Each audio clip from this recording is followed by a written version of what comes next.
Bwana, Iran wameendelea kufanya ile top mashambulizi kule nchini Israel, ambapo hii inaashiria kwamba Waisrael pengine mwendelezo wa kujutia maamuzi ambayo wameyafanya unaweza ukawa upo katika viwango vya hali ya juu sana.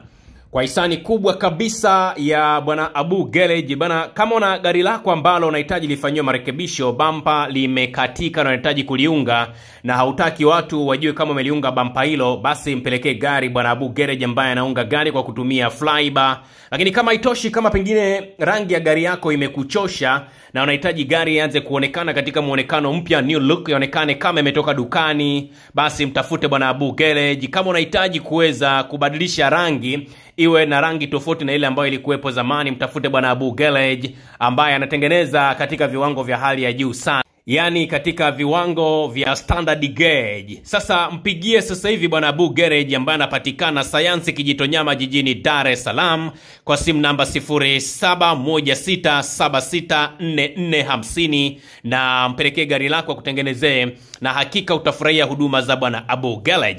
Sasa Abu Ghalej bwana ananipa nguvu ya kuwaletea taarifa ambayo inatoka huko nchini Iran, ambapo Irani imeionya Marekani, wakamwambia Marekani asijichanganye akaingia katika bato la kutaka kupambana na serikali ya Iran. Waziri wa mambo ya nje wa Iran aionya Marekani kutojiingiza katika vita dhidi ya Israel pamoja na Irani. Waziri huyu bwana Abbas Araghchi ameionya Marekani kuhusu athari kubwa na hatari zitakazojitokeza iwapo itaamua kujiingiza kijeshi katika vita vinavyoendeshwa na utawala wa kizayuni wa Israel dhidi ya Irani. Araghchi amesema kuwa hatua yoyote ya Marekani kushiriki moja kwa moja katika vita hiyo itakuwa ni hatari sana kwa kila upande, akiongeza kuwa hali hiyo inaweza kusababisha madhara makubwa kwa eneo lote la Mashariki ya Kati. Amezungumza hayo na waandishi wa habari mjini Istanbul baada ya kushiriki mazungumzo ya kidiplomasia na wawakilishi wa Umoja wa Ulaya huko Geneva. Araghchi amesisitiza kuwa ushiriki wa Marekani kijeshi katika mzozo huo utakuwa ni wa kusikitisha na wa kuogopesha sana. Katika ujumbe ambao ulitolewa, kiongozi mkuu wa mapinduzi ya Kiislamu Ayatollah Said Ali Khamenei naye alitoa tahadhari kwa Marekani kuhusu madhara ambayo hayatorekebishika itakayoyapata Marekani endapo itachukua hatua za kijeshi dhidi ya Irani, akisisitiza kwamba taifa la Irani kamwe halitosalimu amri. Sasa naomba nizungumze kile ambacho kilizungumzwa na Ayatollah Ali Khamenei wakati akiwaambia hawa Marekani.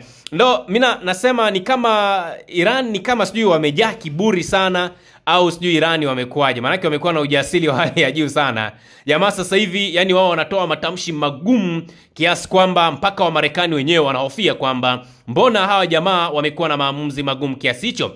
Sasa kauli ambayo iliwahi kuzungumzwa na Ali Khamenei, yeye alizungumza maneno haya, akasema hivi: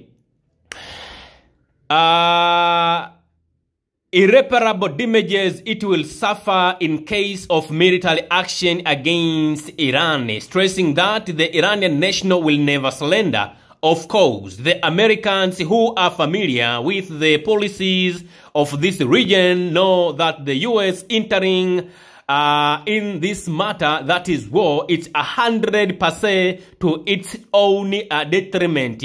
The damage it will suffer will be far greater than any harm that Iran may encounter. Hii ilikuwa ni kauli ambayo ilizungumzwa na huyo waziri mkuu wa Iran bwana Ayatollah. Hii ilikuwa ni kauli ambayo ilizungumzwa na kiongozi mkuu wa mapinduzi ya Kiislamu ya pale Iran anayefahamika kama Ayatollah Khamenei, akisema bila shaka wa Marekani wanaofahamu siasa za eneo hili wanaijua kuwa kujiingiza kwao katika vita hii kutakuwa na hasara kwa 100% upande wao. Madhara watakayoyapata yatakuwa ni makubwa zaidi kuliko yale ambayo Irani imewahi kuyapata. Hasara hiyo haitarekebishika kamwe, alionya bwana Khamenei. Hizi kauli vipi wazee?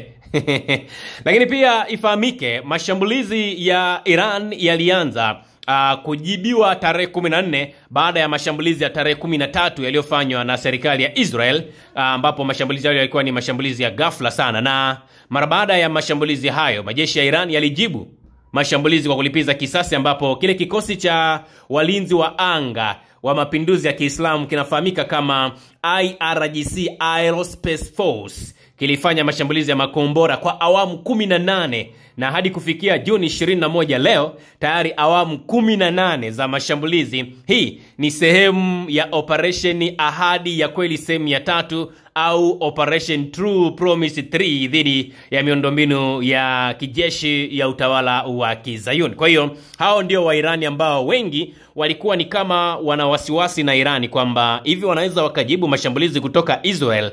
Mbona kama Israel inapewa sapoti kubwa sana kutoka katika mataifa ya magharibi, itakuwaje wa Irani wakiendelea kushambuliwa? Vipi taifa la Iran litapotea? Au Ayatollah Khamenei atasema sasa wasalende? Sasa unaambiwa kama unahitaji kuwa na nguvu au unahitaji kuwa mbabe hapa duniani, kitu cha kwanza ni lazima ukubali kuwa mwanaume. Sasa Irani hapa wameingia kwenye lile kundi la wanaume. Manake zamani inawezekana Irani walikuwa kwenye kundi la wavulana, na kuonesha kwamba Irani wapo kwenye lile kundi la wanaume. Sasa hivi tumeona leo pia wamefanya mashambulizi kwenye uwanja wa ndege wa Ben Gurion pamoja na vituo vya kijeshi vya kule Israel. Jeshi la Walinzi wa Mapinduzi ya Kiislamu IRGC la Iran limetangaza kufanya mashambulizi kadhaa ya makombora kuelekea maeneo ambayo yanakaliwa kwa mabavu na Israel, ikiwemo moja kwa moja uwanja wa ndege wa Ben Gurion pamoja na vituo muhimu vya kijeshi. Na katika ripoti ambayo imetolewa, IRGC imesema kuwa mashambulizi hayo yameelekezwa kwenye maeneo ya Palestina yanayokaliwa na Israel kwa lengo la kudhoofisha miundombinu ya kijeshi pamoja na usafiri wa adui. Asubuhi ya Jumamosi, IRGC ilitangaza kuwa awamu ya 18 ya Operation Ahadi ya Kweli sehemu ya 3 True Promise 3 kwa kutumia ndege zisizokuwa na rubani za kujitoa muhanga zinafahamika kama suicide drone na zile za kivita aina Shahid 136 pamoja na makombora ya kisasa ambayo yanatumia mafuta thabiti ya kimiminika vimefanya mashambulizi. Kwa mujibu wa taarifa, malengo yote yaliyokusudiwa yalifikiwa ipasavyo, ikiwemo maeneo ya kiufundi katika uwanja wa ndege wa Ben Gurion pamoja na vituo ambavyo vinaratibu usaidizi wa kijeshi. Na inaripotiwa kwamba mifumo ya kisasa ya ulinzi wa anga ya Israel haijaweza kuzuia mashambulizi hayo, jambo ambalo limesababisha raia wa Israel kukimbilia katika maeneo ya kujificha. Kwa hiyo hao ndio wa Iran. Yani unapozungumzia kushambulia eneo la uwanja kama wa ndege kama Ben Gurion, ni moja kati uwanja wa kimkakati sana ndugu zangu. Na tunapozungumzia Ben Gurion ni uwanja ambao ni kitovu kikuu cha usafiri kimataifa. Uwanja huu ndio lango kuu la kimataifa la kuingia na kutoka nchini Israel, na unatajwa kwamba unahudumia takriban 98% ya safari za ndege za kimataifa za nchi hiyo. Hivyo ni kiungo muhimu sana kwa Israel pamoja na mataifa mengine duniani. Lakini huo uwanja wa Ben Gurion ndio uwanja ambao unahudumia mamilioni ya abiria kila mwaka, na kwa mujibu wa takwimu ambazo nimefuatilia ni kwamba uwanja huo huwa unapitisha abiria milioni 30 mpaka milioni 40 kwa mwaka. Kwa hiyo unaweza kuona ni uwanja muhimu sana, lakini ni kiungo muhimu sana kwenye sekta ya utalii, sekta ambayo inaliingizia taifa la Israel mabilioni ya dola kila mwaka kupitia Ben Gurion. Wageni wamekuwa kiwasili kwa ajili ya ziara za kidini, kitamaduni pamoja na kibiashara. Lakini pia huo uwanja wa Ben Gurion ni kituo cha kijeshi. Ingawa ni uwanja wa kiraia, lakini Ben Gurion pia umeonekana kuwa ni moja kati ya jukwaa nyeti sana kiusalama, na serikali ya Israel imekuwa ikiutumia kama kituo cha dharura wakati wa tahadhari, uokoaji pamoja na mashambulizi ya kijeshi. Kwa hiyo na wenyewe umeshambuliwa vibaya mno, licha kuwa uwanja huo una teknolojia ya ulinzi wa anga ikiwemo ile mifumo ya Iron Dome, lakini kwa bahati mbaya pia uwanja umeshambuliwa. Na pia uwanja unatumika kama alama ya taifa, lakini pia umekuwa ni kiunganishi muhimu sana kati ya taifa moja na mataifa mengine, hasa kwenye sekta ya intelijensia. Na kupitia uwanja huu wa Ben Gurion, mataifa kama Marekani, Uingereza, Ujerumani na wengine wamekuwa wakiutumia kama uwanja wa kiusalama na njia ya haraka ya kidiplomasia ambao umekuwa ukitumiwa uwanja huo. Sasa nini ambacho mnasubiri? Na wakati mashambulizi haya ya Irani yanafanywa, tunaona mawaziri wa mambo ya nje wa Iran pamoja na Iraq wamefanya mazungumzo pale mjini Istanbul, ambapo waziri wa mambo ya nje wa Jamhuri ya Kiislamu ya Iran Abbas Araghchi pamoja na waziri wa mambo ya nje wa Iraq Fuad Hussein wamekutana kufanya mazungumzo maalum kando ya kikao cha dharura cha mawaziri wa mambo ya nje wa nchi wanachama wa Jumuiya ya Ushirikiano wa Kiislamu OIC ambayo kimefanyika jijini Istanbul pale Uturuki. Na mazungumzo hayo yamefanyika leo tarehe 21 yakilenga masuala ya kikanda, uhusiano wa pande mbili na hali ya sasa kufuatia mashambulizi ya kijeshi ambayo yamefanywa na utawala wa Kizayuni dhidi ya maeneo ya Iran. Na kikao hicho cha dharura cha OIC ambacho kimeandaliwa mjini Istanbul kimewakutanisha mawaziri wa mambo ya nje kutoka mataifa mbalimbali ya Kiislamu, wakiwa wawakilishi wa juu kutoka Iran pamoja na Iraq, kwa lengo la kujadili hatua za pamoja za kukabiliana na uvamizi wa kijeshi wa Israel dhidi ya Iran. Lakini pia mjadala huo unalenga kuzungumza juu ya athari za uvamizi kwa amani ya Mashariki ya Kati pamoja na kutafuta msimamo wa pamoja wa mataifa ya Kiislamu katika kulani hatua hizo. Nafikiri wengi ambao mmekuwa mkinifuatilia sasa hivi mtakuwa mnanielewa kwamba nilieleza mgogoro wa Iran pamoja na Israel ni moja kati ya migogoro mikubwa sana, kwa sababu humo ndani kuna issue za kidini, humo ndani kuna issue za kisiasa, humo ndani kuna issue za kikanda, humo ndani kuna issue za kidiplomasia